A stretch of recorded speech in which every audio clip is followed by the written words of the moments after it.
jalan sambil pelan ya om. Kita Tapi naik. langsung dari belakang kena sambar tuh. Karena memang keterangannya dari pelaku sudah memang menabrak di jalan satu lagi. Makanya dia mungkin panik langsung aja seperti itu. Kita yang ditabrak bagian belakang di. Iya bagian belakang. Jadi apa tak luka? Bagian kaki, bagian dada sebelah kanan, tangan juga. Motor tak apa? Hancur depan om. Oh, di depan di. Oh, kita ditabrak dari mana? Dari belakang. Iya dari belakang. Berapa orang tadi ini dari semua menceritakan? 4 orang. Kan? 4 orang. Keterangan pelaku 4 orang. Anak-anak semua Iya ya? anak-anak semua. Anak Saya anak SMP semua.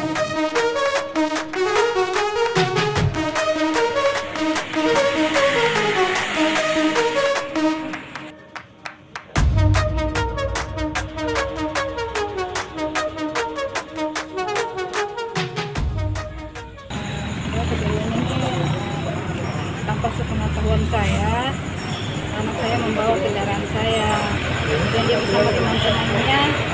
Katanya sih ya biasalah anak umur begitu, dia jalan-jalan